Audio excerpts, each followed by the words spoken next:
Actu Togo, une vision sur l'actualité togolaise et sur le monde. C'est l'été, c'est les vacances, c'est le temps des voyages et des déplacements. Cette semaine, ce sont des leaders politiques qui ont voyagé. Emmanuel Macron en Afrique, au Cameroun, au Bénin et en Guinée-Bissau. On retiendra les scènes d'animation populaire à Yaoundé comme dans les années 70 et 80. La volonté de Paris de lutter contre le terrorisme en Afrique et cette conclusion surprenante du président français, à savoir l'hypocrisie africaine. En vérité, la position des États africains voulant montrer leur neutralité dans le conflit qui oppose la Russie à l'Occident pourrait-elle être assimilée à de l'hypocrisie? Quelques heures seulement après cette conclusion macronienne, l'Élysée a déroulé le tapis rouge au prince saoudien Mohamed Ben Salman, infréquentable il y a encore quelques années. Celui qui fut accusé de la mort du journaliste Khashoggi est désormais reçu en grande pompe par les capitales occidentales. L'Afrique reste-t-il un continent d'hypocrites et où les affaires économiques ne doivent pas, comme ailleurs, primer parfois sur des données géopolitiques et droits de l'homme? Les droits de l'homme doivent être protégés, c'est ce que Amnesty International a rappelé ces jours au gouvernement du Bénin et du Togo dans le cadre de la lutte contre le terrorisme. Le Bénin et le Togo se trouvent à un tournant car ils sont pris pour cible de façon croissante par des groupes armés. La communauté internationale, notamment la France, doit insister auprès de ces deux pays sur la nécessité de respecter les obligations internationales en ce qui concerne les droits humains et le droit humanitaire et de veiller à ce que la situation en matière de sécurité ne donne pas lieu aux pratiques arbitraires, abusives observées ces derniers mois. Fin de citation. Le Togo est en effet engagé dans une lutte historique contre le terrorisme. Comment allier cette lutte et le respect des droits de l'homme? Comment garantir les libertés publiques et la menace? La lutte contre le nouveau fléau a aussi fait l'objet d'échanges à Lomé entre les présidents du Ghana et du Togo. Fania Singbe et Nana Akufo-Addo ont exprimé leurs préoccupations face à la progression du terrorisme vers les États côtiers. C'est pourquoi ils ont appelé au renforcement de la coopération entre les États de la CEDEAO. Le président en exercice de l'institution sous-régionale, le président Oumalo Sissoko Ambalo, a révélé à Bissau la volonté de la communauté de se doter d'une force anti-push, ceci pour lutter contre les coups d'État en Afrique. Ce n'est pas la première fois que les dirigeants de la CEDEAO expriment leur volonté à bâtir une communauté politiquement exemplaire sur le continent. En cette journée de la femme africaine, faut-il applaudir une telle volonté? Les femmes africaines continuent de subir des difficultés aux postes frontières de la communauté.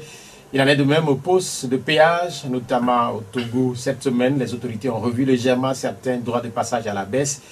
Quelle va être son incidence sur la vie chère? Depuis l'outre-tombe, l'une des étoiles de la scène politique partie très tôt n'aurait peut-être jamais prédit ce nouveau monde.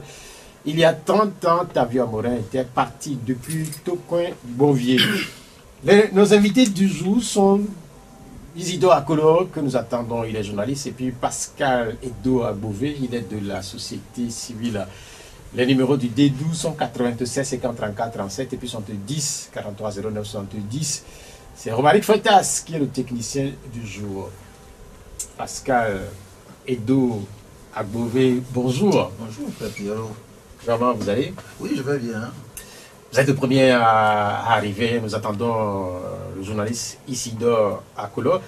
Mais nous avons prévu commencer cette émission par parler de la vie chère parce que le sujet passe partout. Comment est-ce que vous vous accommodez avec ce fléau, cette conjoncture difficile? Bon, d'abord merci. Vous savez, la vie chère n'est pas une personne. Et ça devient un casse-tête pour les décideurs politiques et économiques. Les citoyens arrivent difficilement à joindre les deux bouts. Et donc, ça devait être une préoccupation de nous tous. C'est vrai qu'aujourd'hui, même si vous avez une bonne situation financière, s'il y a des pauvres autour de vous, il y a des vulnérables autour de vous, vous n'êtes pas en sécurité.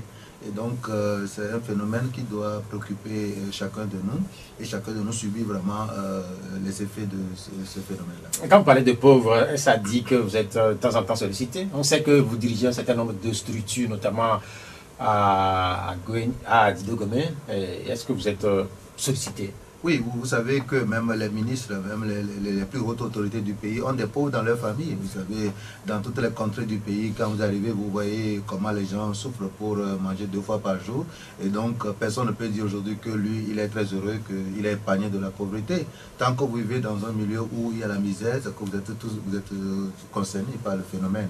Et donc, nous, sachant que, étant donné que nous sommes des acteurs de développement, nous raconterons, d'ailleurs, nos activités rencontrent des difficultés parce que ce que nous faisons, il faudrait que les citoyens aient les moyens de pouvoir vraiment se prendre en charge ou bien accompagner la dynamique.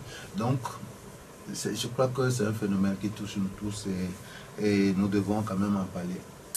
Est-ce que vous sentez que c'est une situation qui est partagée par l'ensemble des Togolais? Par exemple, quand on prend le cas spécifique du Togo, ça fait quand même quelques mois quelques mois que nous vivons le pic de cette situation. Oui, tout le monde est préoccupé, mais certains ne subissent pas trop l'effet. Parce que, vous savez, au Togo, il y a deux grandes classes. Hein. Il y a les plus nantis et puis les plus pauvres. Et donc, les plus nantis, je crois que pour l'instant, étant donné que la crise n'a pas tellement évolué, eux ne sentent pas encore. Mais ils doivent quand même savoir que si la majorité demeure dans la misère, ils ne sont pas en sécurité. Et donc, c'est une situation qui doit interpeller chacun de nous. C'est vrai que de plus en plus, on parle du Togo en citant deux grandes classes, la classe des aisés, la classe des plus pauvres. Certains pensent qu'il devait avoir une classe intermédiaire, que cette classe a totalement disparu. Oui, je crois que c'est une réalité, mais ça va venir parce que c'est un défaut de l'entrepreneuriat aussi. Hein. Vous savez que quand vous êtes dans le circuit financier est verrouillé et que certains ont seulement accès au régime financier, donc c'est très difficile. Même aujourd'hui en entrepreneuriat, vous savez que des gens souffrent assez.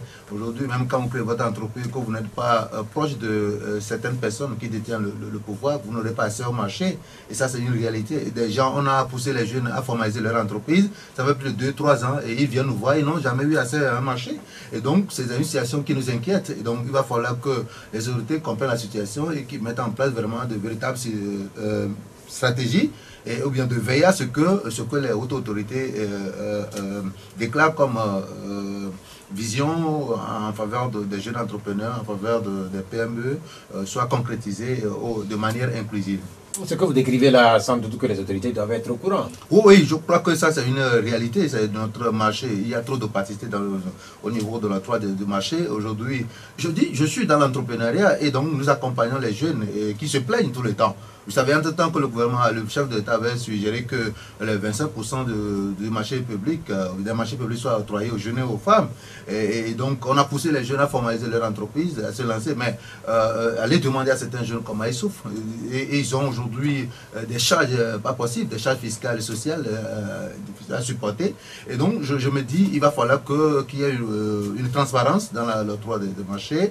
Et je crois que les autorités font assez d'efforts, mais les hommes étant ce qu'ils sont, je crois que les jeunes rencontrent toujours des difficultés. Et donc, ceux qui sont chargés d'octroyer ces marchés aux jeunes, il va falloir qu'ils fassent un effort. Il faudra qu'il y ait un sursaut patriotique. Il va falloir que nous soyons animés quand même de l'amour de nos prochains et faire en sorte que les richesses soient partagées. Et derrière ces entreprises qui ont accès à ces marchés, vous verrez même que si vous voyez les promoteurs, les vrais promoteurs, tout ça, c'est des choses qu'il faut vraiment regarder. Et donc, nous disons que le chef de l'État doit prendre cette situation au sérieux parce qu'aujourd'hui, nous parlons de terrorisme, nous parlons de certains fléaux. Et si les gens sont extrêmement pauvres, ce n'est pas une bonne situation pour le pays et on ne peut pas parler de cohésion sociale du moment où certains sont à l'aise, d'autres souffrent.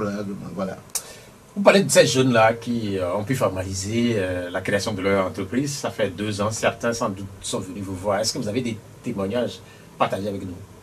Mais écoutez, ce que je dis, ce sont les témoignages. Vous savez que chaque fois les jeunes vous contactent, ils viennent voir au bureau, soit par téléphone, et ils vous disent, monsieur Gobé, il faut nous aider. Ils sont nombreux. Eh bien, monsieur Gobé, il faut nous accompagner. Bon, il y a ceci, mais voilà, nous rencontrons notre difficulté. Et nous sommes dans l'entrepreneuriat de 20 ans, et donc, tous les dispositifs mis en place par l'État aujourd'hui pour accompagner les jeunes, que ce soit FAEJ et d'autres mécanismes incitatifs à l'entrepreneuriat, je crois que ces mécanismes ont présenté leurs limites. Et donc, je pense quand même les autorités, les plus hautes autorités du pays, doivent revoir la situation de manière à ce que un environnement favorable soit créé pour la promotion de l'entrepreneuriat des jeunes et surtout pour les PME et naissantes.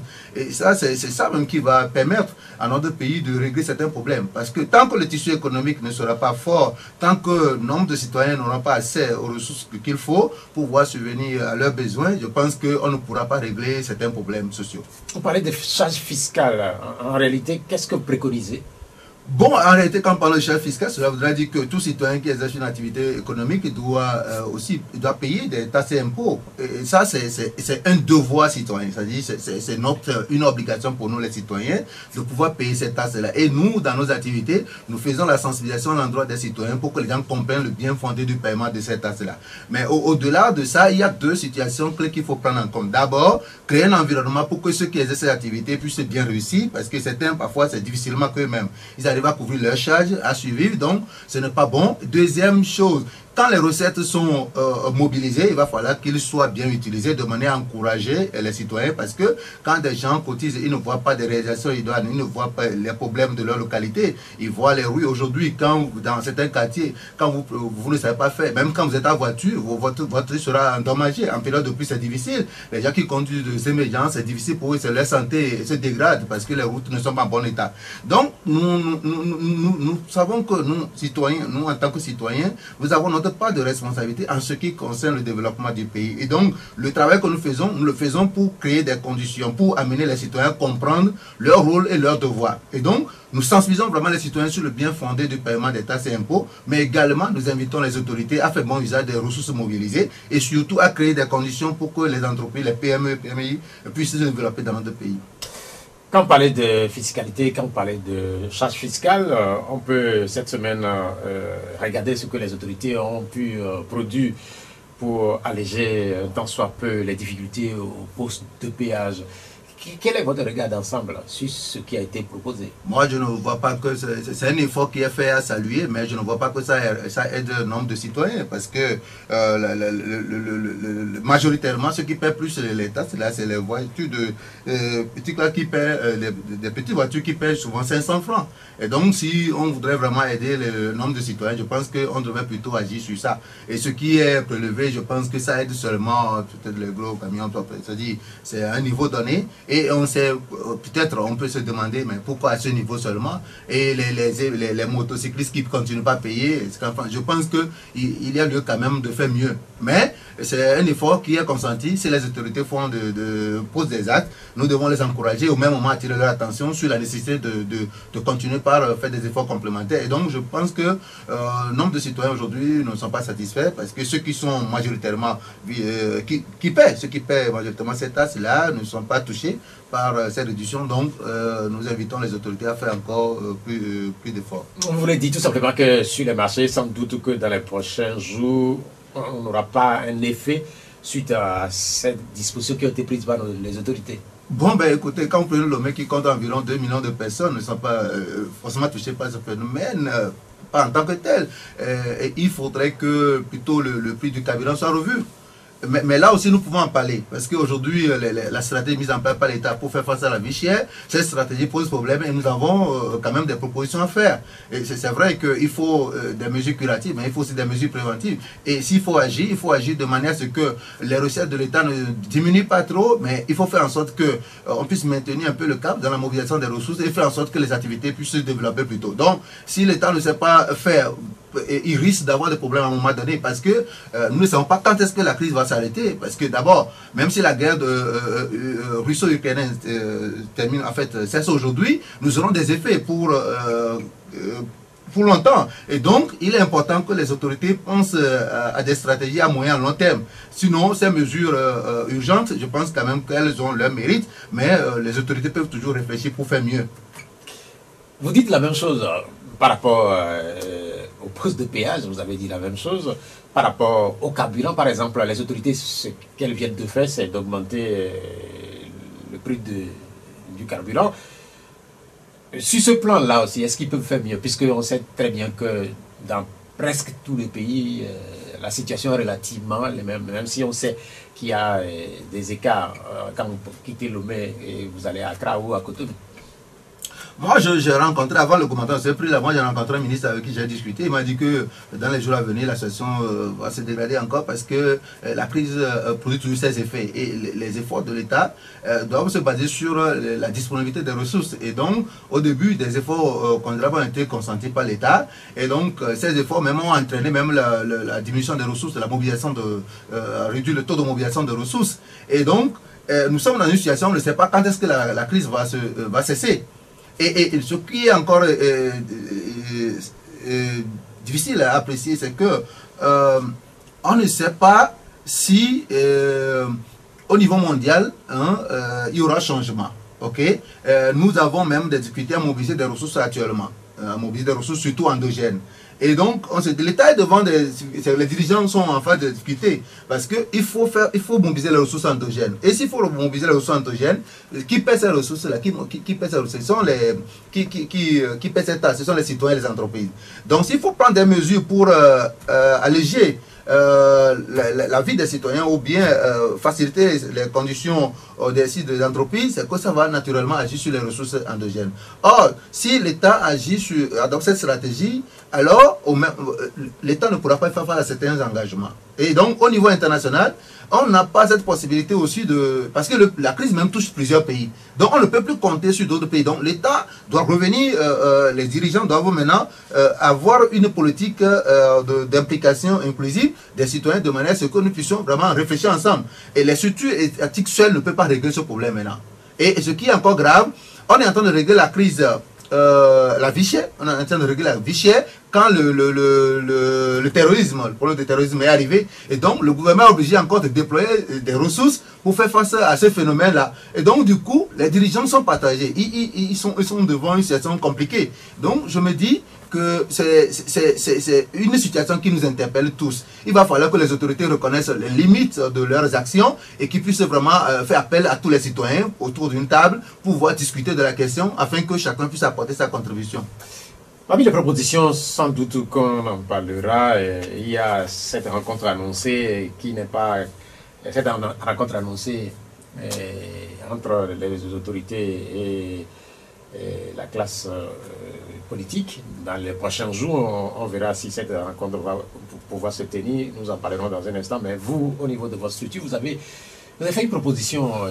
J'ai lu que vous avez créé une structure pour parler ou pour contrer d'une certaine manière la question de la vie chère. C'est quoi exactement? Bon, nous avons pensé à la création d'une coopérative des consommateurs du Togo.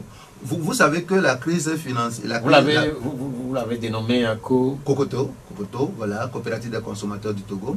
Et je vais vous expliquer quelque chose. Vous savez que la crise que nous vivons, c'est que est difficile à régler par le fait que notre système économique n'est pas adapté à ce contexte-là. Parce que l'État n'arrive pas... Nous sommes dans un système capitaliste au Togo. Donc l'État n'a pas la même mise sur le contrôle du marché. Donc même si l'État consent des sacrifices pour prendre certaines mesures, parfois on se rend compte que les opérateurs économiques en profitent plus. Et donc, il va falloir que l'État puisse penser à changer de stratégie. Donc la stratégie devait plus orienter vers la promotion de l'économie sociale et solidaire. Et donc l'initiative que nous venons de mettre en place, qui est la coopérative des consommateurs du Togo, c'est une initiative qui s'inscrit dans le cadre de l'économie sociale et solidaire. C'est-à-dire que nous avons une situation de crise et des gens arrivent à manger difficilement. Donc il va falloir que nous puissions vraiment nous mettre ensemble pour créer des conditions favorables de mobilisation de ressources pour vraiment consommer de manière solidaire. Donc en réalité c'est ça l'initiative. Donc ça répond vraiment aux enjeux actuels. C'est maintenant que Isidore nous a rejoint. Isidore, bonjour. Bonjour, chers confrères. Isidore, vous allez bien? Ah, je ne dirais pas que je vais bien. Hier n'a pas été facile. Ah ben, parce que quand je regarde dans la montre, ça a une vingtaine de minutes. Non, pas vingtaine, une quinzaine de minutes peut-être de retard. Bon, l'essentiel c'est que vous... On ne va pas exposer ces faits ici. Qu'est-ce qui s'est passé? Il y a un problème? Un problème sérieux et en interne. Ah, c'est un problème personnel. Ok, vous étiez en train de parler de la question de la vie chère, puisque c'est une question qui est partagée. C'est vrai que vous étiez ici il n'y a pas très longtemps avec d'autres confrères, nous en avions parlé, mais c'est une crise qui demeure parce qu'elle touche presque tout le monde. Nous en parlons là avec Pascal Edouard Bouvet qui est de la société civile. On sait que ça structure et certains acteurs ont créé récemment la coopérative des consommateurs du Togo. Il était en train de nous expliquer le fonctionnement de la structure, le bien fondé même de la mise en route de cette structure. Quelle est votre réaction par rapport à cette initiative qu'ils ont pu mettre sur pied? Pourvu que ça puisse prospérer, puisque vous n'êtes pas sans savoir que je suis le chargé de communication de l'ESMC, entreprise sociale du marché commun. J'ai vécu ces expériences. Tout dépend de la gestion des fonds. J'ai fait la mère expérience et je ne veux pas m'engager sur cette piste de coopération solidaire et autres là. Ça, je le dis en tant que journaliste. Mais ce qu'il y a par rapport à la crise, beaucoup sont en train de faire des propositions. Vous savez très bien que ces derniers jours, les autorités, par exemple, ont prolongé l'exemption de la perception des taxes au niveau des marchés. Et ils ont également allégé pour certaines catégories de voitures le droit de passage au poste de péage. Nous en parlions également avant que vous nous entriez ici en studio. Je vous suivais de très loin. Est-ce que ça a un impact réel sur les ménages? Pas du tout. Quand on parle de réduction des taxes sur les marchés, peut-être. Mais les réductions qu'ils ont eues au niveau des taxes sur les frais de péage, ça concerne les gros porteurs. Pourquoi pas les voitures légères? On n'en va pas. On a augmenté de 300 à 500 francs. Et c'est ce que même les tricycles, les motocyclistes et autres là, mais c'est par là qu'il fallait commencer.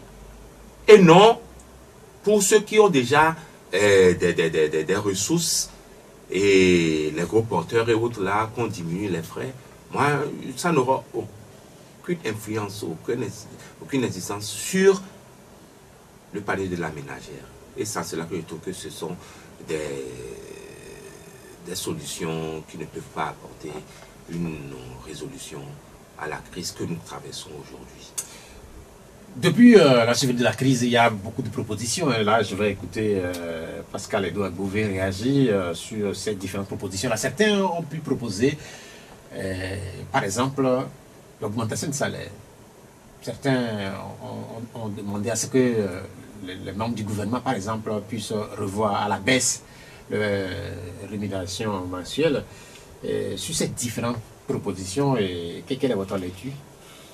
Bon, oui, vous savez, quand on parle de l'augmentation des salaires, ce n'est pas seulement pour les salariés ou bien les fonctionnaires, mais c'est que c'est l'économie même qui est en jeu. Vous savez, quand il y a la crise et que cela agit sur les prix des produits, naturellement, au niveau des entreprises, certaines sont victimes parce que si vous êtes fonctionnaire et que votre salaire demeure tel, aujourd'hui, si avant, vous avez la possibilité d'épargner peut-être 20 000 francs, vous n'aurez plus la possibilité de le faire parce que votre épargne ne pourra plus, vous allez utiliser tous vos revenus pour la consommation. Et non seulement ça, vous ne pourrez plus faire à certains besoins parce que vous êtes obligé de vous concentrer sur les besoins de survie, l'alimentation, ainsi de suite. Et au même moment que vous n'arrivez pas à épargner, les entreprises financières, les institutions financières auront des difficultés pour mobiliser des ressources, pour octroyer des crédits aux entreprises. Donc, l'augmentation des salaires, en réalité, a plusieurs effets. Donc, c'est tout à fait normal qu'on puisse quand même suggérer qu'on augmente les salaires. Mais non, la question qui se pose, on a combien de fonctionnaires? Le Togo environ a 55 000 fonctionnaires sur 8 millions d'habitants. Voilà. Donc, quand on augmente le salaire de 55 000 personnes sur 8 millions d'habitants, je ne sais pas si cela pourra avoir un effet réel. Donc, je crois que nous devons être pragmatiques.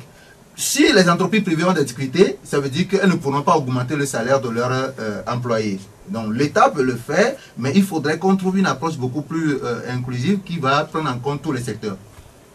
Et sur la diminution du train de vie de l'État?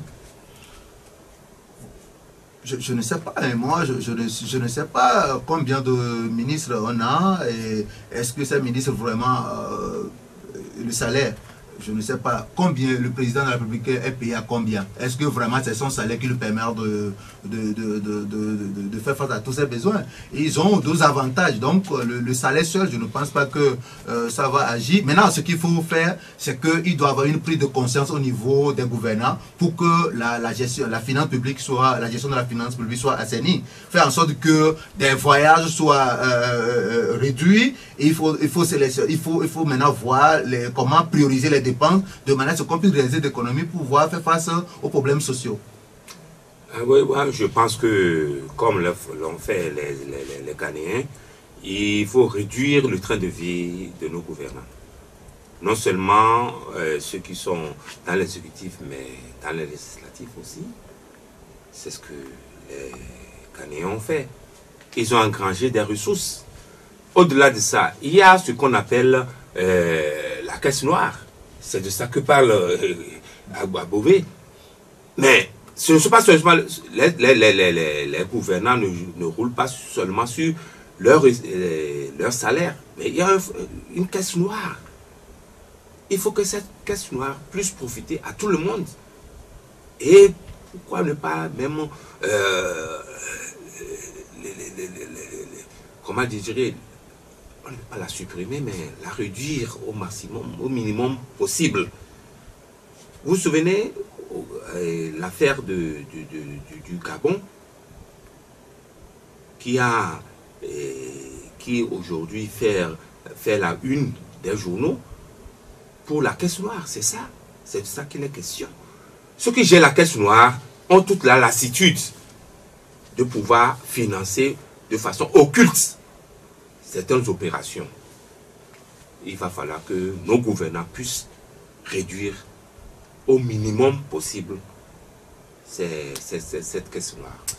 Nous parlons de la vie chère, nous reparlerons de cette vie chère et ses impacts, notamment sur la presse, puisque cette semaine, il était entendu que la convention collective devait connaître une certaine évolution, du moins le mécanisme qui devait permettre à ce que cette convention soit signée. Malheureusement, c'est reporté, nous en parlerons dans un instant. Mais parlons d'une actualité qui a intéressé une bonne partie de l'opinion publique africaine, à savoir le passage sur le continent du président français Emmanuel Macron, parce qu'on a eu parfois l'impression qu'on est retourné dans les années 80, notamment quand il était arrivé à Yaoundé, au Cameroun, reçu par le président Paul Biya. Zidore Akolo, vous avez vu ces images? Oui, je l'ai vu. Je les ai vus, mais c'est franchement, c'est une moquerie ou un manque de considération à nous, les Africains. Mais j'ai compris que le vieux aussi lui a fait des remontrances. Le vieux, Paul Biya, il a fait des remontrances parce qu'il lui demandait qui va le succéder. Selon les informations qu'on a eues, pas officielles, mais de façon officieuse, le vieux ne lui a pas permis de pouvoir le narguer. Et c'est une très bonne chose. Il va falloir que, à l'heure actuelle, après la période post-Covid, et avec la guerre d'Ukraine, que nos présidents, nos chefs d'État, puissent avoir cette latitude de se repositionner pour un nouvel ordre économique international. Et ça manque en Afrique. Et c'est ce que je déplore. Nos présidents n'ont pas, excusez-moi, cette couille de pouvoir se repositionner. C'est une opportunité. À chaque crise, il y a une opportunité que nous, les Africains, nous ne saisissons pas. Et c'est ça que je n'arrive pas à comprendre. Pour que nous, Africains, puissions nous repositionner pour un nouvel ordre économique mondial. Ce que vous dites, c'est beau. Vous semblez louer une certaine posture du président Paul Biya, visiblement. Parce que là, Paul Biya, c'est des dizaines d'années au pouvoir. Paul Biya, ce n'est pas un exemple pour un certain nombre d'Africains. Pas du tout. Pas du tout. Tous ceux qui ont duré dans le temps, que ce soit Houphouët-Boigny, que ce soit Général Gnassingbé, c'est au printemps de leur vie qu'ils commencent à se repositionner. Et ce n'est pas normal. Quand je parlais des images, je parle de l'accueil. Par exemple, cette nuit-là, où on a vu une foule accueillir, acclamer, chanter pour le président Emmanuel Macron. On s'est cru un peu dans les années 70-80. Oui, et je me dis, c'est là où j'interpelle nos confrères camerounais qui voulaient se montrer comme ceux qui sont plus panafricains que les autres.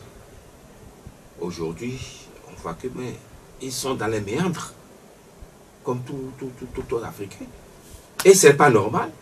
J'interpelle tous nos confrères camerounais pour que cette chose-là ne se répète plus. On va écouter. Ça ressemble à du folklore et ce n'est pas normal. Je ne vois pas comment un Paul Biya qui peut prendre Macron comme petit-fils, pas un fils, petit-fils, qui vont lui l'accorder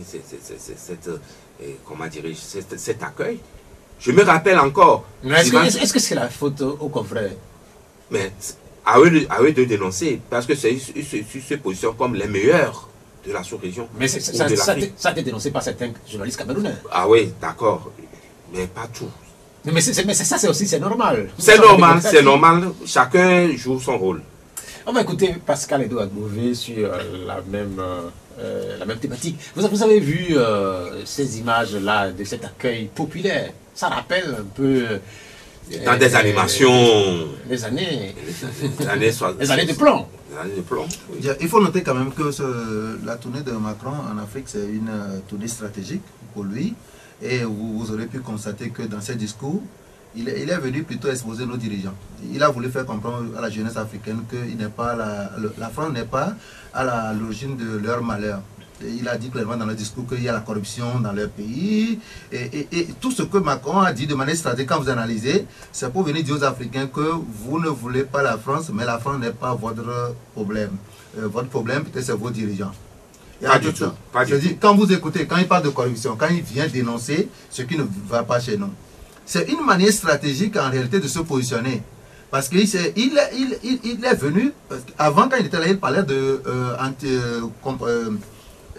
anti-français, ok, comportement anti-français en Afrique. Donc, il a remarqué que avec le temps, les Africains commencent par avoir un sentiment voilà, anti-français. Donc, quand il arrive, son discours, quand vous suivez bien son discours, c'est pour en réalité nous faire comprendre que la France n'est pas l'origine de notre malheur et qu'il y a des fléaux qui minent nos États. Et si ces fléaux ne trouvent pas de solution, vraiment, nous ne pourrons pas faire face à nos problèmes.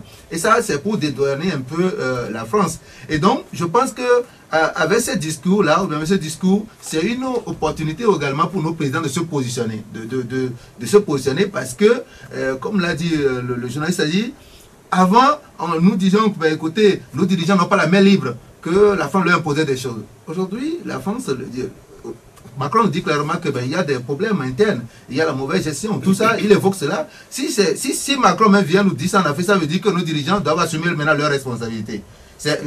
Macron est venu nous dire quand il parle de la corruption chez nous, entre-temps, c'est ce qui faisait que maintenant nous tournons vers d'autres pays. Suivez bien, j'ai suivi une partie de son discours. Et ça, c'est stratégique pour Macron. Macron, il ne cache pas certaines vérités. Il dit certaines choses que l'Occident fait qui n'est pas bien pour le continent, mais également il nous responsabilise. Donc, on peut saisir l'opportunité vraiment pour savoir comment nous positionner par rapport à ses propos. Pour moi, Macron est venu jouer son rôle. Il a fait son job. Et il a des discours à chaque étape. Je me souviens encore quand il dit que les Africains ont une position hypocrite vis-à-vis de la crise ukrainienne. Et quand vous voyez Macron qui s'acoquine avec le prince saoudien. Le prince saoudien, mais où se situe l'hypocrisie? C'est la question que je me pose. Non, il ne faut pas tout accepter. Il ne faut pas tout accepter. Macron est venu pour tenir des discours au Cameroun, c'est pour voir qui, après Paul Biya, va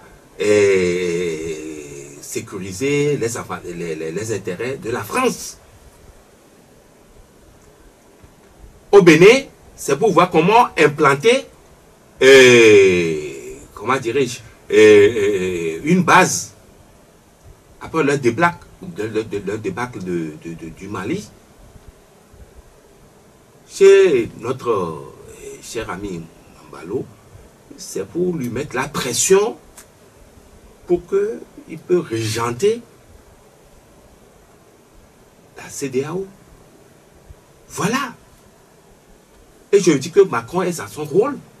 Quitte à nous de nous mettre aussi dans notre rôle pour pouvoir opposer les intérêts des Africains par rapport aux intérêts impérialistes.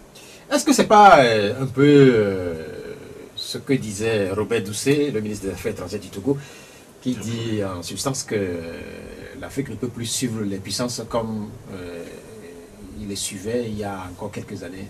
Ces puissances-là ne peuvent plus venir dicter leurs lois sur ce continent.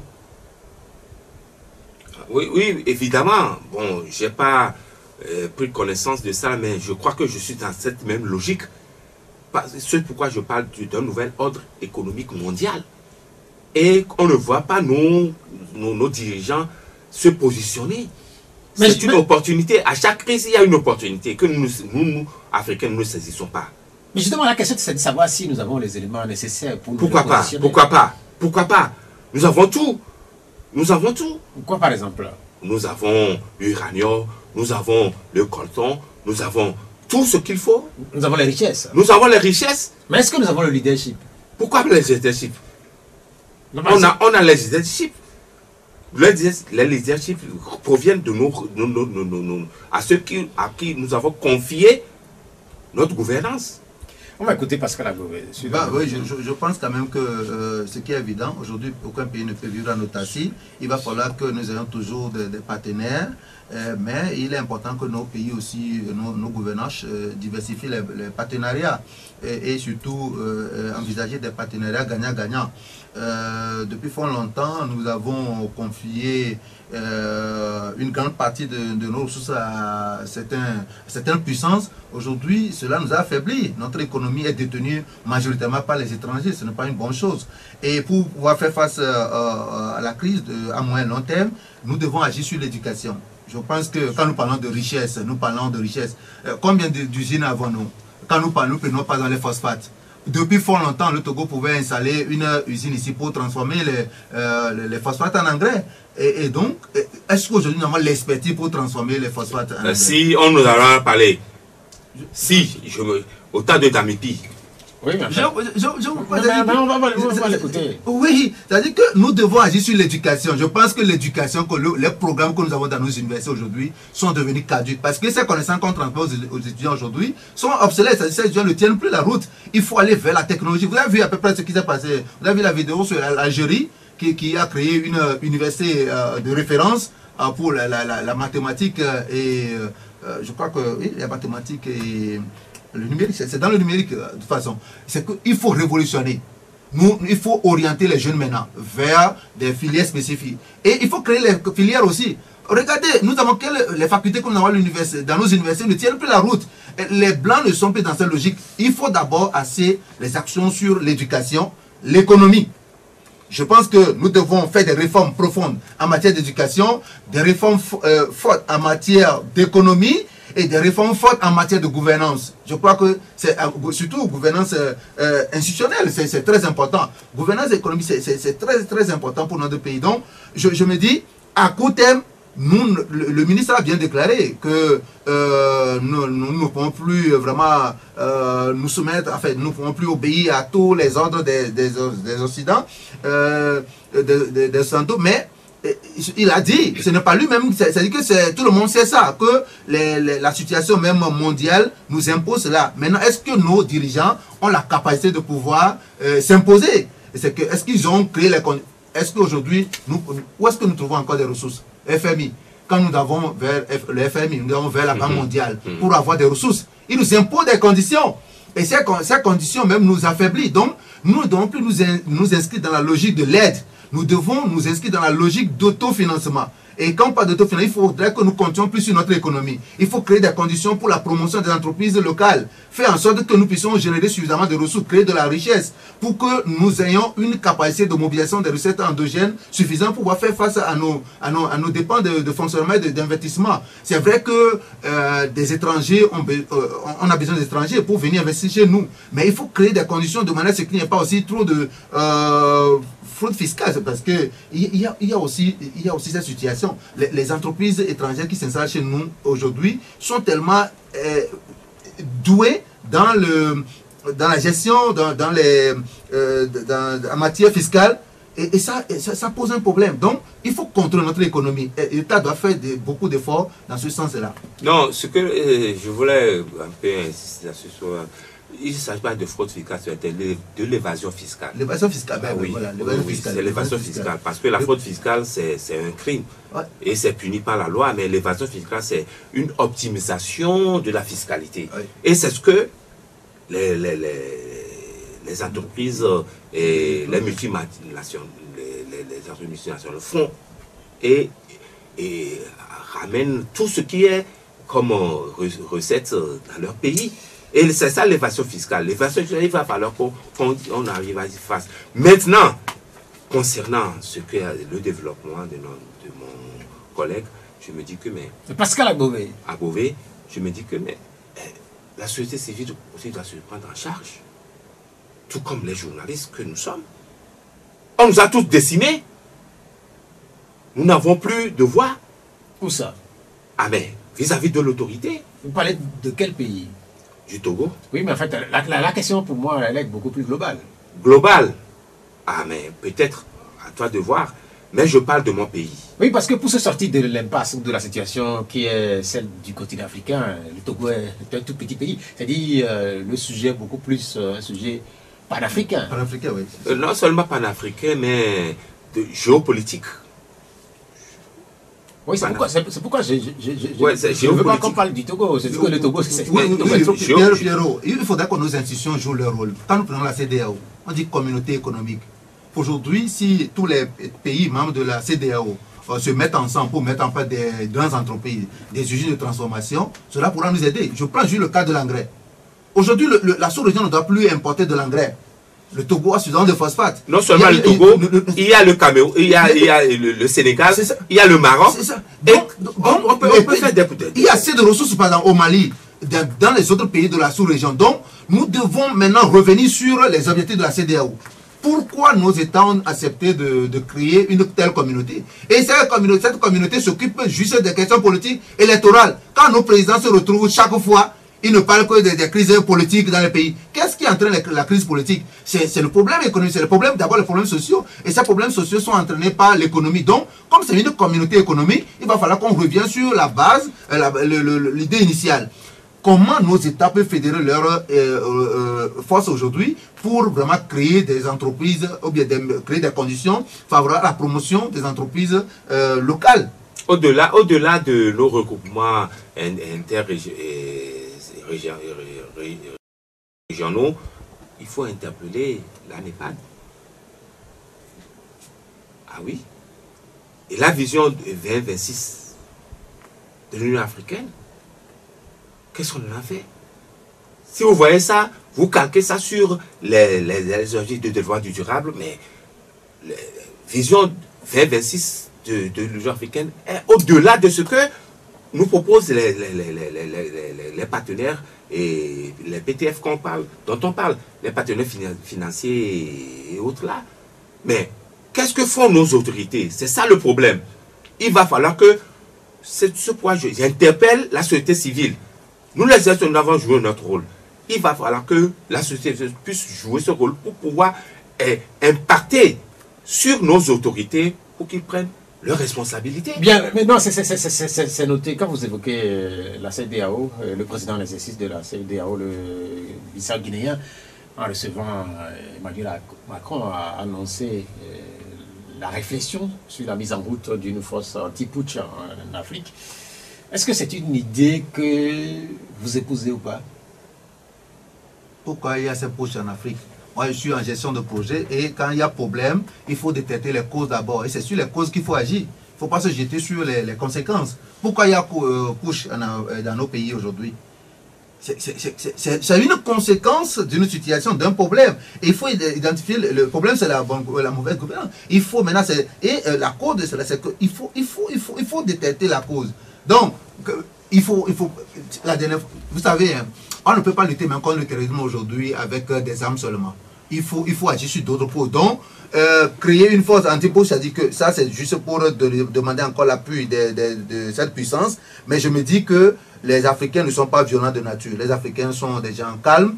Il est important que les autorités puissent faire la bonne gestion des ressources dont nous disposons pour que les gens se sentent à l'aise. Il n'y aura même pas de terrorisme.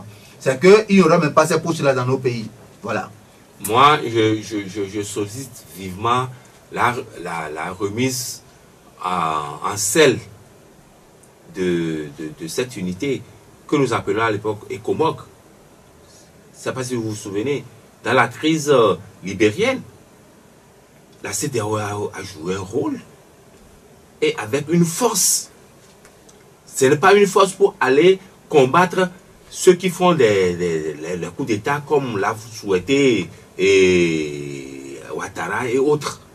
Mais pour combattre les djihadistes, où est la CEDEAO? Où est l'ECOMOG? Il faut mettre une force pour pouvoir combattre ces djihadistes. Je suis d'accord. Si c'est cette division, je suis d'accord. Mais pour le reste... Ok, on en a passé 45 minutes ensemble avec nos invités. Nous allons, comme c'est de tradition, permettre également aux auditeurs d'intervenir avec leurs questions, leurs compléments. Et pour nos deux invités, le journaliste Isidore Akolo et Pascal Bouvet et de la société civile, les responsables de l'IJT. Allô, bonjour. Allô. Oui, bonjour. Bonjour. Oui, vous êtes à l'antenne. Bon, j'ai deux questions à poser à. Bon, alors la première question, c'est concernant M. Abdou. Compte tenu d'un monsieur qui a direction de la décentralisation. Bon, par rapport à notre décentralisation aujourd'hui que nous avons, parce qu'en 2017, si je me rappelle, on avait un découpage de bidon dont, ou bien tribal même, je vais dire, parce qu'on avait vu l'opposition avec au sud, et le RPT avec un siège au nord. Et après, on a vu qu'il y a un peu d'aménagement. Actuellement, ce découpage-là peut nous permettre d'aller aux élections en 2023, ou bien si on peut faire un petit remue-ménage. Selon lui, est-ce que ce découpage-là est républicain? Bon, pour M. Isidore Akolo, la question que je voudrais lui poser est concernant que nous sommes en train d'écouter, je vais dire que, comme d'habitude, le pouvoir en place a jeté dans la foulée qu'il y aura un dialogue avec l'opposition. Est-ce que M. Pognatile a besoin de ses opposants encore de discuter avec eux avant je ne sais pas comment dire, aménager ce pays, de faire ces réformes que le peuple togolais veut? Est-ce que le M. Pognatile, avec toutes les institutions qu'il a dans ces mains-là, est-ce qu'il a besoin des opposants? Il a de la bonne foi. Allô, Pélé?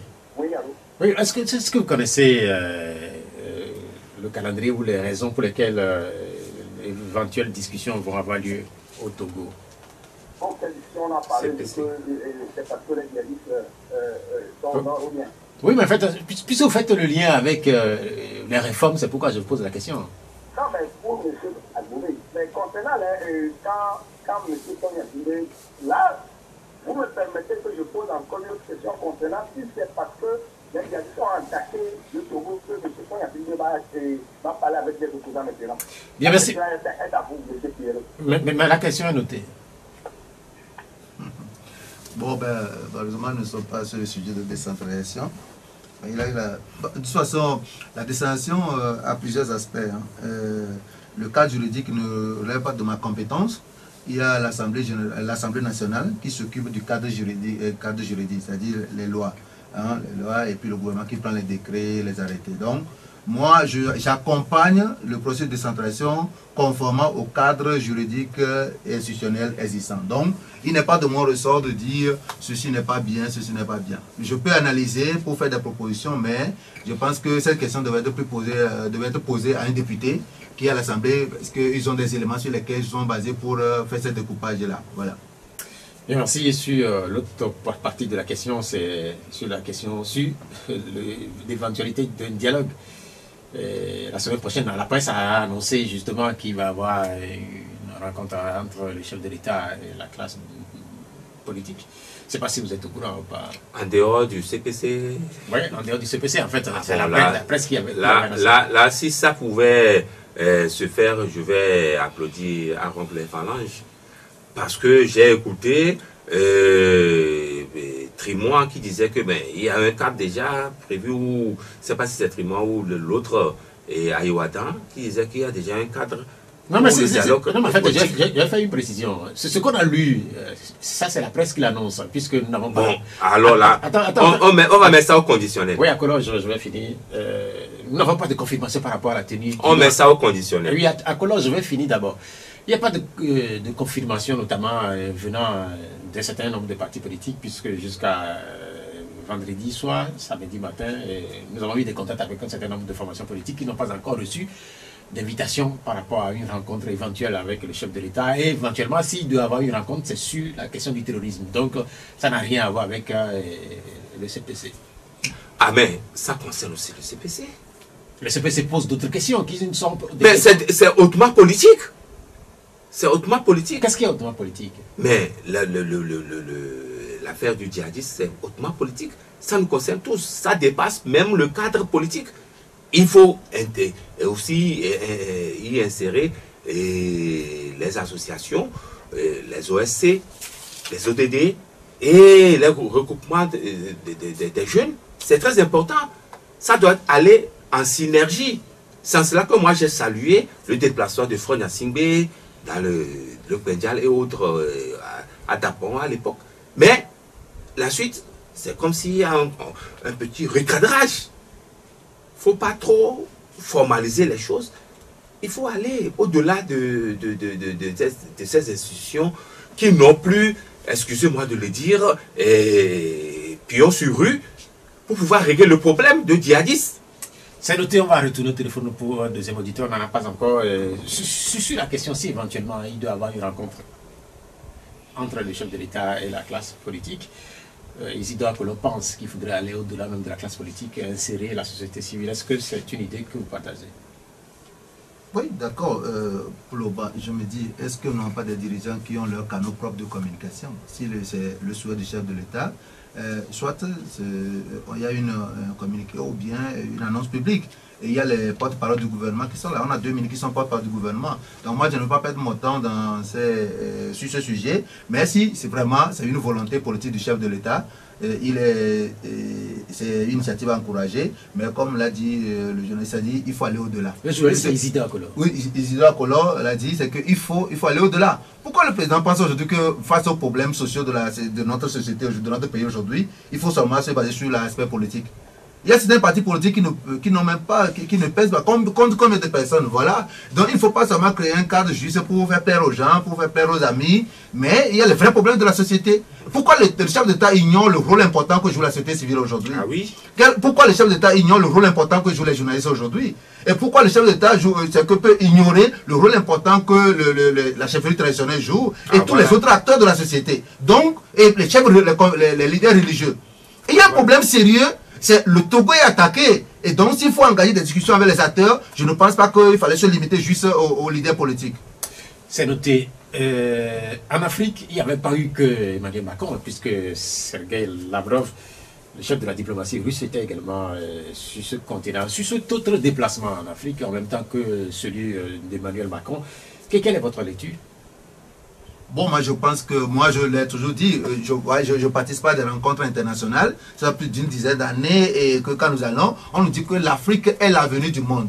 Donc c'est sur le continent africain que tout se joue maintenant.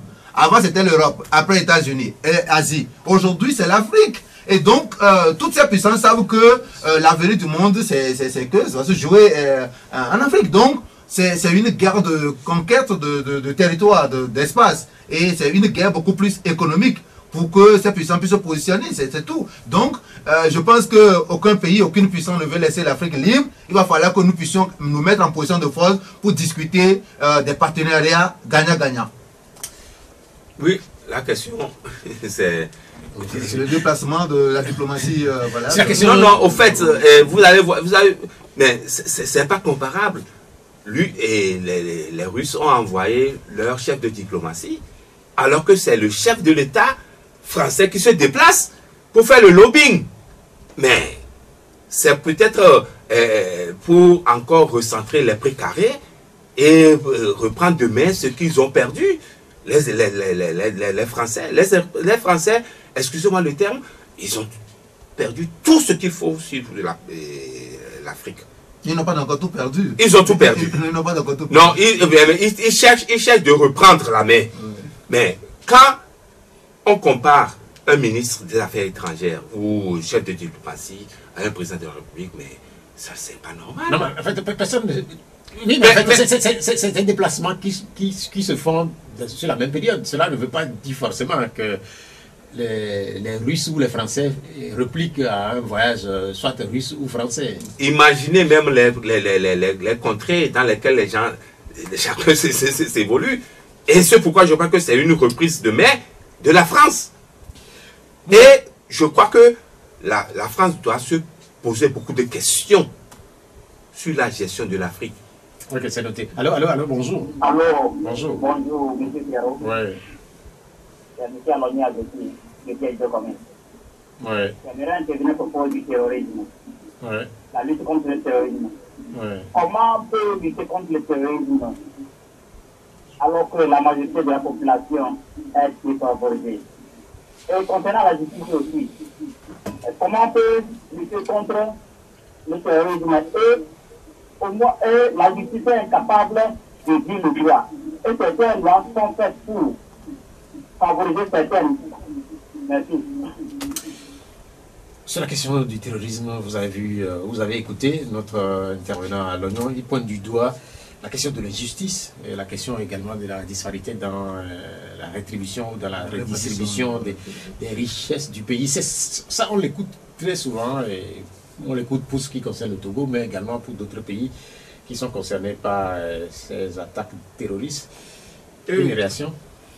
Oui, je crois que c'est une évidence. Vous savez que nous, on a fait notre dernier forum national citoyen sur la décentralisation et le terme de notre forum, c'est gouvernance locale inclusive et lutte contre le terrorisme. Et donc, même le ministre, il y a le CIPLEV qui était là, et même le ministre de la Sécurité a envoyé une délégation pour venir faire la communication aux participants. Et donc, lors de nos échanges, je crois que des questions, des aspects comme ça ont été soulevés. Cela faisait partie même des recommandations du forum. Des gens ont soulevé beaucoup de choses. Les problèmes fonciers aujourd'hui constituent quand même, doivent être réglés. L'injustice, les gens même ont déclaré que quand vous avez des problèmes avec les étrangers, vous vous rendez au commissariat ou bien à la gendarmerie, vous verrez que nos forces de l'ordre préfèrent plutôt même soutenir l'étranger. Et des gens ont évoqué beaucoup de problèmes, c'est que lors de ces rencontres, donc c'est pour dire à nos autorités que les citoyens togolais, surtout, je prends le cas du Togo, les Togolais ne sont pas des gens violents. Et le Togolais aime tellement son pays que je ne pense pas que volontairement un Togolais va accepter de vendre son pays. Donc le plus important pour un Togolais, c'est de faire en sorte qu'il puisse trouver le minimum vital, faire en sorte que ses droits soient respectés. Et quand on crée ces conditions minimales, je pense quand même que le gouvernement pourra régler de manière plus durable ce phénomène de terrorisme. Oui, moi je voulais appeler mon frère ou grand frère à prendre une position ferme sur la décentralisation telle qu'elle est appliquée aujourd'hui au Togo. On a besoin de son expertise. Que la société civile puisse se prononcer sur les diverses modifications de la loi sur la décentralisation. On n'arrive plus, on ne comprend plus rien. D'accord. Sur cette question, vous ne me donnez pas la parole, mais je crois non, que... Non, je n'ai pas cette possibilité de te poser la question, mais il faut garder ça. Non, ma position est de faire en sorte que le processus soit bien conduit pour que cela soit bénéfique à la population. À l'heure actuelle, tel n'est pas le cas.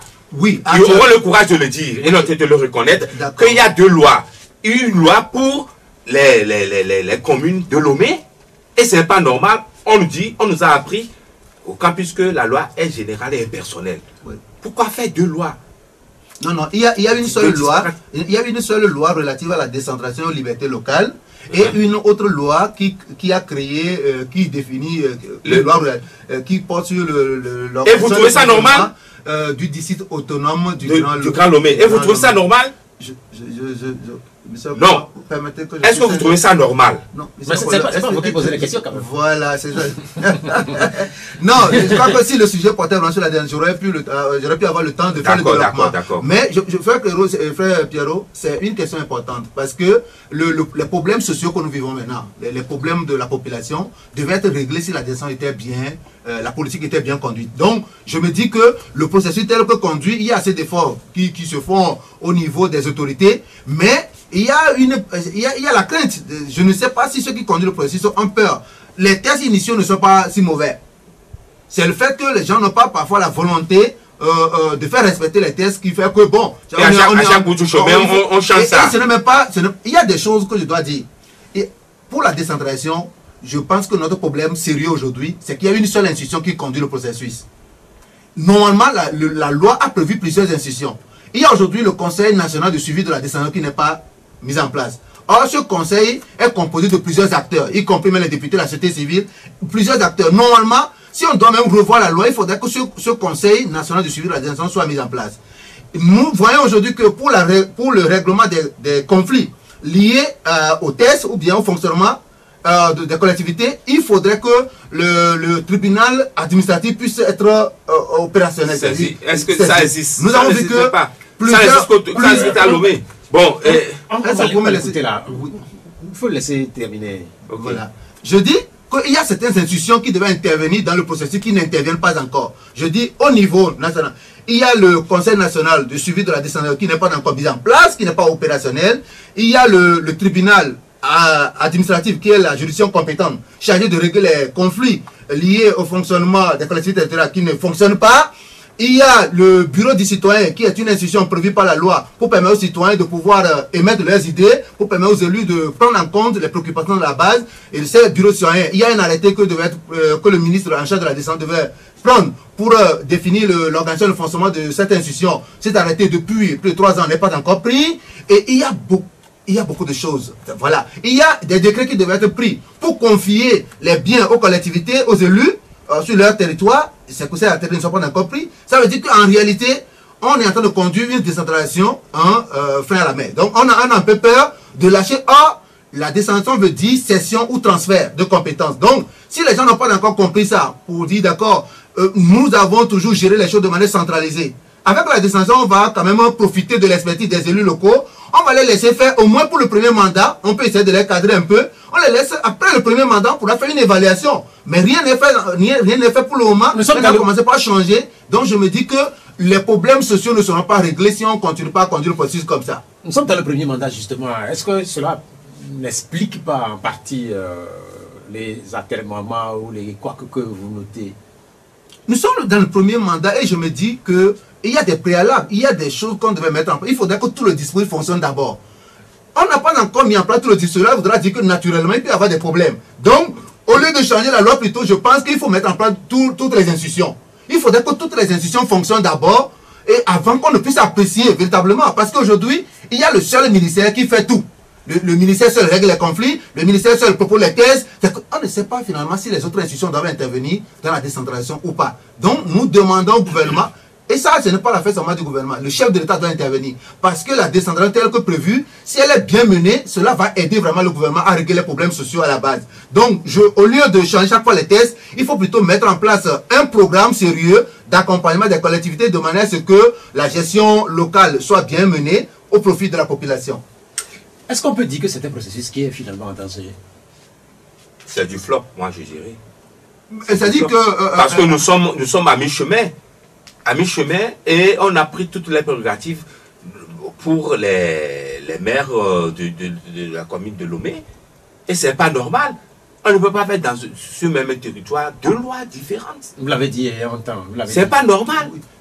Ce qu'en danger, mais un processus qui évolue normalement, mais qui n'est pas en réalité trop bénéfique pour la population. Parce que tel que les choses se passent, ça démotive même d'abord les élus locaux dans leur élan, dans leur dynamique, dans leur dynamisme. Et je me dis que quand on continue comme ça, la DENSON n'aura pas atteint ses objectifs. Voilà. Tout peut à croire que bon, on veut créer des embûches pour disqualifier ou discréditer le mandat des élus dans le Grand Lomé. C'est tout ce que moi je comprends. Nous évoquions tantôt la question du terrorisme, et puisque le Togo est attaqué ces derniers temps, on a eu encore 2 morts à Saint-Cassé. On ne sait pas encore si c'est une attaque terroriste qui a fait ce bilan-là, ou c'est un braquage ou pas. Mais le front nord du Togo est constamment attaqué depuis quelques mois maintenant. Et comment est-ce que vous vivez cette peur qui plane sur le pays, puisque même l'attaque au couteau du Grand Marché de Lomé, cette attaque qui a eu lieu le 1er juin, cette attaque aussi est rangée sur le même registre que celui des attaques terroristes? Oui, moi je pense quand même que c'est le Togo qui est attaqué. Et c'est une situation qui doit nous interpeller tous. Ce n'est pas seulement le chef de l'État qui doit être au front. Tous les citoyens doivent être solidaires avec nos autorités. Nous devons être solidaires avec nos forces de l'ordre, nos forces de défense et de sécurité. Nous devons être solidaires. Maintenant, comment créer ces conditions de solidarité? C'est ça la grande question. Tout citoyen aujourd'hui est préoccupé par la question. Nous savons que c'est le Togo qui est attaqué. Maintenant, quelles sont les mesures prises par les autorités pour favoriser la cohésion sociale? C'est que créer des conditions pour qu'il y ait une vraiment solidarité sur le plan national. Donc, il faut des initiatives dans ce sens. C'est ce que je peux dire. Président? Ah, mais j'ai beaucoup de doutes sur l'efficacité de l'opération Kondouare. J'ai beaucoup de doutes et je l'ai exprimé dans mon canal. Il y a de cela 2 semaines. Je pose beaucoup de questions. Est-ce que ce qui s'est passé entre les, comment dirais-je, les drones qui ont tué des enfants, les enfants, et l'attaque de Pendjal, avec les deux là, je me pose beaucoup de questions. Je suis dans une Abouyamini. Je n'arrive plus à comprendre quoi que ce soit. Qu'on nous édifie. Est-ce que l'opération Kondouare a ses limites? Qu'on nous le dise. C'est important. On ne peut pas, sur une bande d'une vingtaine de kilomètres, ne pas plus sécuriser, alors qu'on avait pris déjà de l'avance et anticipé sur les opérations des djihadistes. Et qu'on nous dise que bon, on a été attaqué, on a été fait ceci, on a fait cela. Alors que la même population vit dans une tribulation. C'est en cela que le problème se pose. Le Togo n'est pas concerné le Togo n'est pas seul à être concerné par... Le Togo n'est pas seul, mais nous avons aussi, nous saurons comment concilier la population qui est attaquée pour qu'il y ait, comment dirais-je,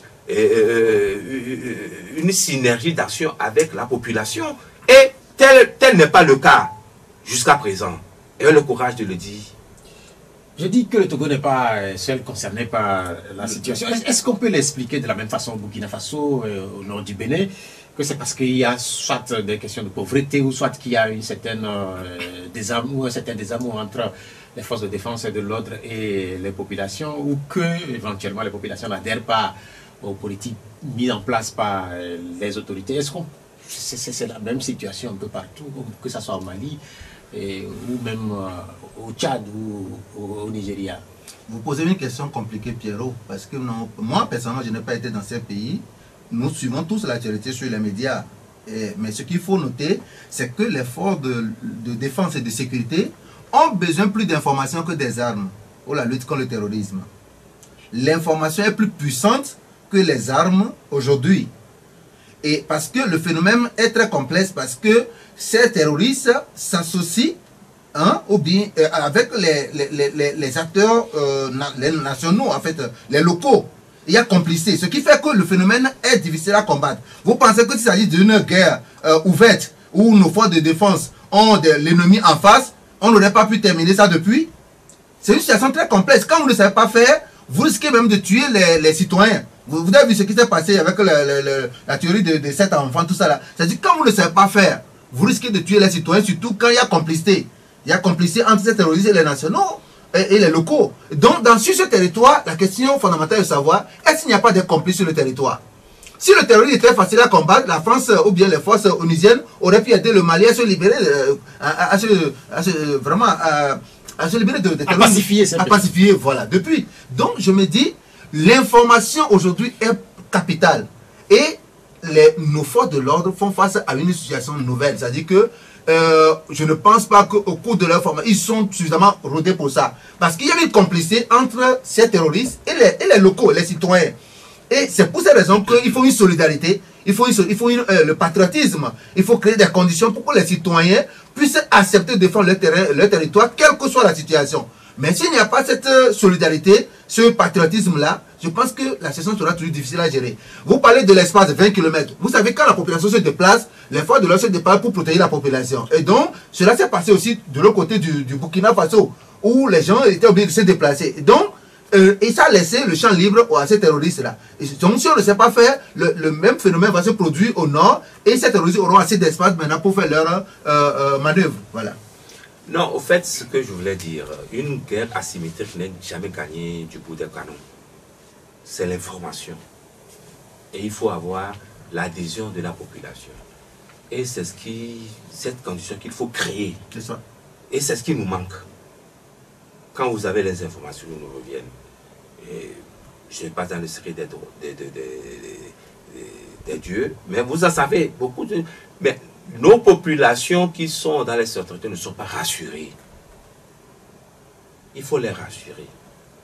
Les gens vident leur localité parce qu'ils ne sont pas sûrs que les forces de sécurité ou de défense qui sont là puissent les protéger.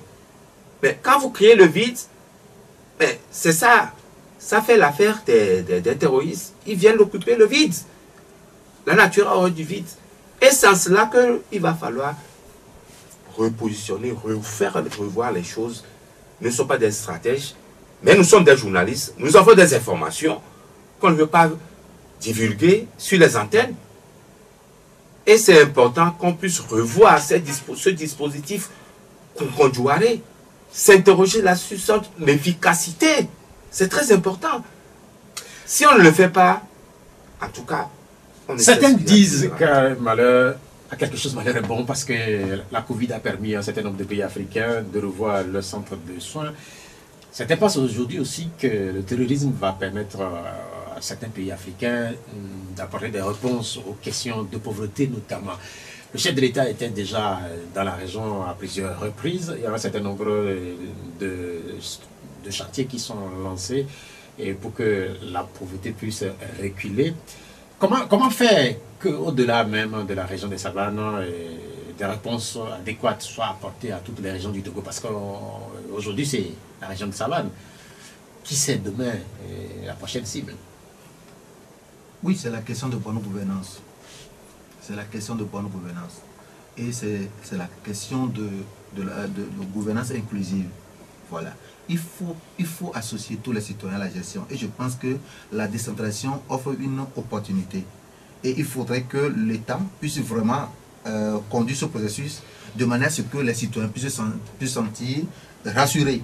Parce qu'avec la décentralisation, il n'y aura même plus trop de conflits politiques à la base. Vous savez qu'il y a un problème politique. Parce qu'au niveau des conseils municipaux, alors ils se composent, ils construisent une famille. Et moi, je regrette que dans la nouvelle loi, on parle encore de groupes au sein des élus locaux, au sein des conseils. C'est une ânerie. C'est-à-dire que normalement, on a fait d'efforts, un grand effort a été fait de manière à ce que même quand les élus se retrouvent au conseil, qu'ils ne mettent même pas devant eux le nom de leur parti politique. Il faudrait qu'ils se sentent en famille pour pouvoir parler des problèmes de la population. Aujourd'hui, on parle des groupes au sein des conseils.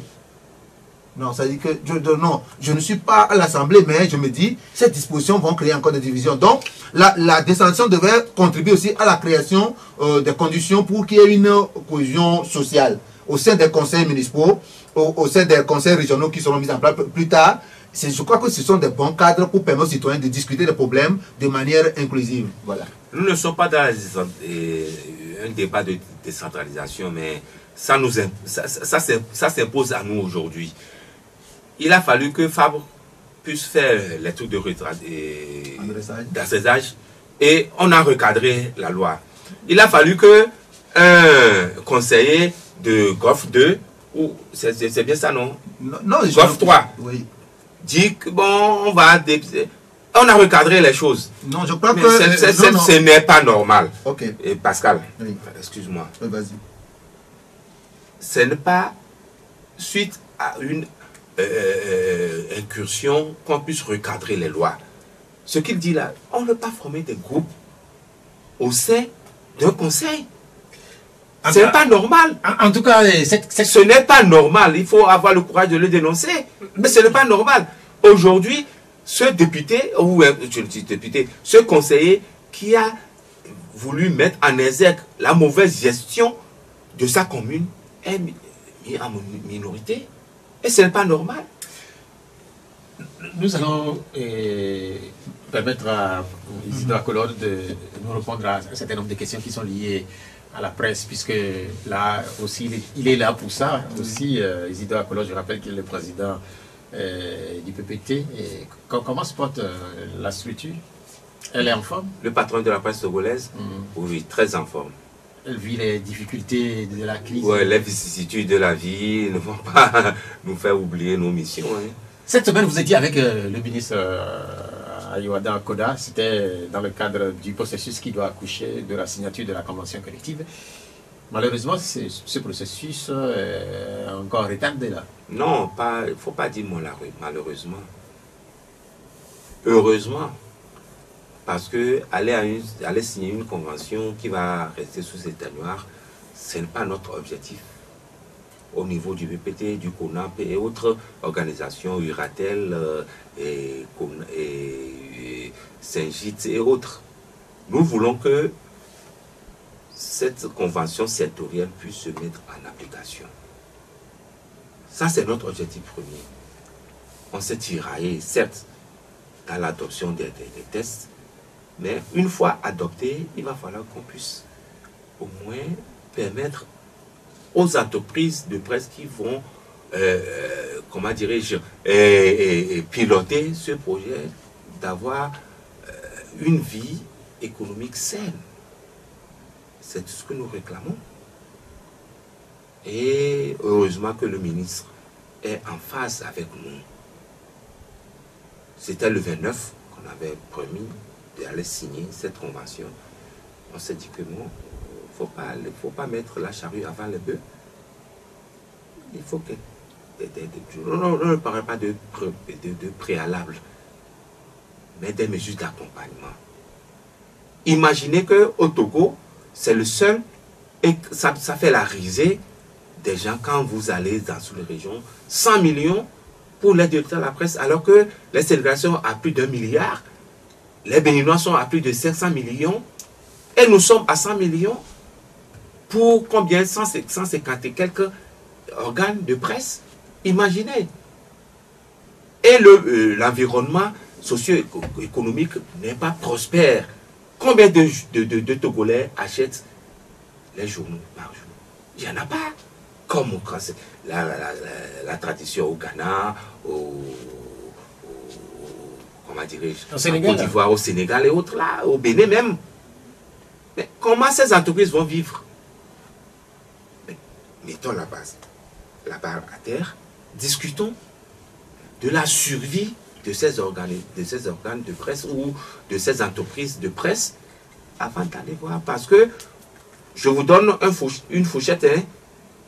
Quand on signe cette convention et que c'est mis en application, d'abord il faut un moratoire. On discute aussi le moratoire. Mais le plancher c'est 35 000. Conformément au SMIC. Mais le plancher, c'est 250 000.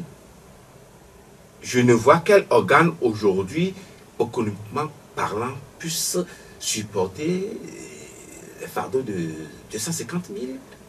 par mois. C'est noté, on va écouter Pascal Arbové qui, dans l'entrepreneuriat, il a sans doute son regard sur ce qui se passe dans la presse. Ce n'est pas la première fois qu'on évoque la convention collective. C'est un processus qui tarde à finir. On ne sait pas si les Togolais finiront par la signer, cette convention. Mais avant qu'il ne parle, on se dit que dans 2 mois, on va le signer. Ça, c'est l'engagement qu'on a eu avec le ministre. Ok, on va écouter Pascal Arbové. Non, frère Pierrot, je crois que les médias sont nos partenaires stratégiques. Les médias sont des partenaires de la société civile. Nous nous complétons dans nos actions et les médias jouent un rôle en matière d'éducation de la population, ce qui concerne le changement de mentalité, l'éveil de conscience et pourquoi pas l'engagement citoyen. Donc, toutes les conditions nécessaires à mettre en place par l'État pour permettre aux médias, aux organes, aux médias, ou bien aux journalistes, de mieux faire leur travail pour accompagner la politique de développement du pays sont les bienvenus. Et nous sommes de cœur avec nos amis journalistes dans cette démarche-là et nous voudrons inviter l'État à prendre des mesures pour qu'il y ait une bonne collaboration, qu'il y ait un accompagnement de la presse, de manière à ce que nous puissions vraiment faire face aux grands défis de développement actuels. Vous, par exemple, vous connaissez la presse, puisque vous la pratiquez dans une certaine mesure chaque semaine ou presque. Vous êtes invité à débattre dans les studios. Quel est votre regard sur le travail qui se fait? Et sans doute que vous allez également dans les médias à l'intérieur du pays. Les médias font du bon travail, sauf que je déplore les conditions de travail de nos amis journalistes. Voilà. Non, des organes de presse. Des organes de presse. Bon, oui, les patrons. Oui, bon, oui, okay, c'est ça le problème. Bon, donc de manière globale, c'est-à-dire les médias jouent un rôle important. Les journalistes, malgré leurs moyens de bord, font un travail impeccable, mais je déplore vraiment leurs conditions de travail, leurs conditions de vie. Et je déplore l'état dans lequel certains organes fonctionnent et évoluent.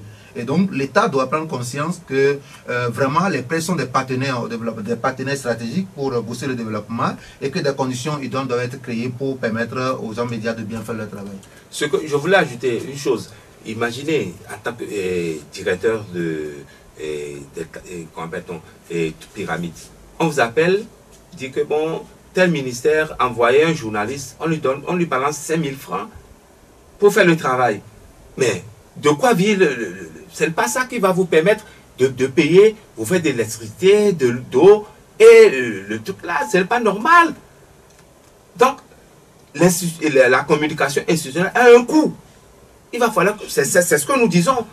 Et quand vous voyez, même au niveau des ministères, quand on parle de lignes budgétisées, communication, c'est seulement appel téléphonique, autre là. Non, ce n'est pas normal. Est-ce que le ministre dit-elle, est-ce qu'il est au courant? Est-ce que la dernière fois, par exemple, lors de vos discussions, est-ce que vous l'avez mis au parfum? Et on a trouvé une oreille très attentive et qu'il va remonter l'information. C'est en cela que nous nous réjouissons. Tu me connais très bien. Et c'est ce processus qu'on voulait entamer. Quand on parle de recaler les dettes, on ne peut pas aller signer des choses qu'on va mettre sous éteignoir. Beaucoup de secteurs ont signé les conventions, mais qui sont mis sous éteignoir. Nous ne voulons pas de ça. Nous voulons que nous, qui sommes les promoteurs des organes de presse, ayons les moyens pour permettre à nos journalistes de s'acheter même des bolides. Au Togo, pourquoi pas? Moi j'ai une réaction. Moi, j'ai eu à discuter avec une autorité par rapport à la convention. Et il s'est fait que aujourd'hui, on se dit que les journalistes ont été un peu moins vigilants lors de l'atelier qui a permis d'étudier ce test-là à Palimé. On dit que vraiment... Non, ça c'est le code de la presse. Le code de la presse, justement. C'est différent. Donc la convention collective dont on y parle, je pense quand même que l'État est conscient et vu les enjeux actuels, l'État sera obligé de créer des conditions. Parce que l'État a besoin de la presse aujourd'hui pour faire face à ces fléaux-là. Imaginez la guerre d'Ukraine. Vous voyez les deals qui sont entre les médias occidentaux et les trucs là. Mais on en sait beaucoup de choses. Pourquoi on ne peut pas nous considérer? Non, mais en fait, il faut faire une communication stratégique. Mais pourquoi pas? Oui. On a besoin de nous. Parce que quand vous ne gagnez pas la guerre d'opinion, vous ne gagnez rien. Donc je crois que le chef de l'État sera... Moi j'ai reçu beaucoup de coups ce qu'il parlait là, dont il parlait là, C'est ça. et à Palimé, Voilà. on a mis des coûts de réserve qui n'ont pas été pris en compte. Mais je ne veux plus revenir sur ces choses. J'ai reçu beaucoup de coups. Il nous reste 5 minutes pour terminer cette émission. J'espère qu'on va terminer tout doucement avec la journée de la femme africaine. Cette journée qui est célébrée ce 31 juillet. On sait que chaque année, il est célébré le 8 mars, la journée internationale de la femme. Et puis, il est célébré aussi courant au mois de mai, où la journée ou la fête des mères. Et aujourd'hui, c'est la journée de la femme africaine. Est-ce que c'est pas un peu trop pour les femmes? Bon, mais oui, d'accord, c'est important d'encourager les femmes à participer au développement du pays. Et aujourd'hui, on parle d'égalité hommes et femmes. Et donc, c'est important. Ça, c'est une journée des Nations Unies. Une journée des Nations Unies. Et donc, je ne pense pas que c'est une journée de trop.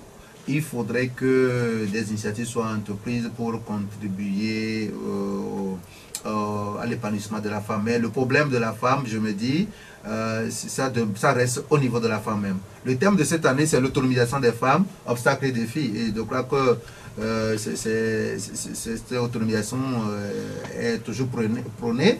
Et aujourd'hui, les femmes sont même plus entreprenantes que les hommes dans nos pays. Et maintenant, il faut créer des conditions pour la promotion de l'entrepreneuriat féminin. Et les obstacles aujourd'hui, d'abord, les obstacles sont de plusieurs ordres. Hein, et donc, je ne veux pas, peut-être on n'a pas le temps de développer les thèmes, sinon j'aurais pu donner mon avis sur le thème qui est choisi. Mais dire qu'on a institué une fête de trop pour les femmes, je ne pense pas que c'est vrai. Et il faut toujours créer des conditions pour l'épanouissement de la femme. Isidore Collor. Ah oui. La journée de la femme africaine. Trop de viande ne casse pas la sauce. Ce qu'on dit. Non, il faut toujours en ajouter pour nos femmes, pour qu'elles puissent s'exprimer. Seulement, c'est un pan de cette gente féminine qui prend le devant au détriment de nos mamans qui vendent les adouets, les trucs là, et les vendeuses de charbon et autres là. Mais ce sont ceux qui se disent émancipés qui prennent le devant au détriment de nos mamans. Quand on parle de l'autonomisation de la femme, est-ce qu'il s'agit des professeurs d'université? Non. Il s'agit de celle qui vend à Ouaché, quelque part, celle qui vend à Boda, quelque chose, quelque part, ou à Kassa, quelque part. C'est ça.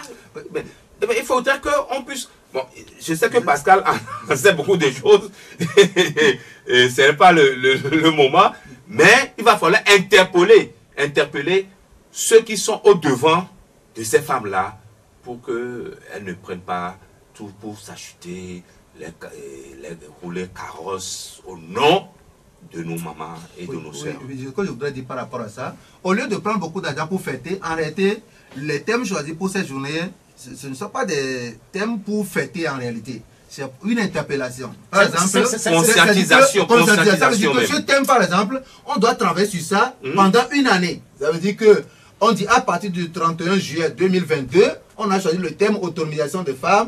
Obstacles et défis, ça veut dire que toutes les organisations qui encouragent la position de la femme doivent travailler, pas seulement féminine, c'est-à-dire tous les acteurs doivent travailler dans ce sens pour qu'il y ait une autonomisation des femmes.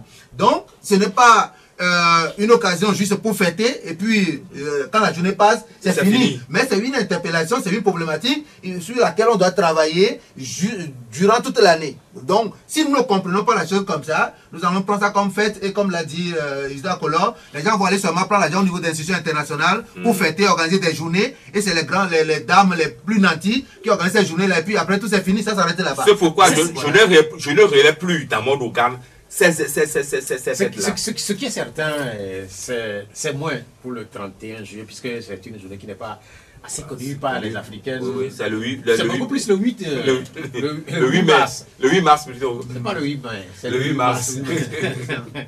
C'est une interpellation. Voilà. Merci d'être venu. L'émission, elle s'achève. Merci d'être venu. J'espère que vous avez passé du bon moment. Oui, mais ce qui m'a surpris, c'est qu'il n'y a pas eu assez de coups de fil. Hein. Il n'y a pas eu d'appel. On n'a pas ouvert, on n'a pas laissé les gens Peut-être c'est mon retard qui a causé ça. Mais Toutes mes excuses. C'est un plaisir parce que ça nous a permis de discuter des sujets d'actualité, sujets importants. C'est vrai que nous avons donné notre point de vue, mais cela doit interpeller chacun de nous à faire en sorte que le plus grand phénomène qu'est le terrorisme soit combattu dans notre pays. Merci d'être venu, Isidore Akolo. Je rappelle que vous êtes le président du PPT. Merci d'être venu. Pascal Edo Agbové, je rappelle que vous êtes de la société civile et premier responsable de IJD, d'autres structures connexes. Cette émission va être diffusée à partir de 19h. Merci à Romaric Fetas pour la mise en onde technique. Moi, je suis Pierre Ouatiogo. Le prochain rendez-vous au D12, c'est dimanche à partir de midi. Au revoir. La Gazette du Togo, une vision sur l'actualité togolaise et sur le monde. Rejoignez-nous sur le www.lagazettedutogo.com ou sur nos comptes Facebook, Twitter et YouTube. Pour tout contact, écrivez à contact@lagazettedutogo.com ou appelez le 92 80 88 53. La Gazette du Togo, c'est l'information en continu.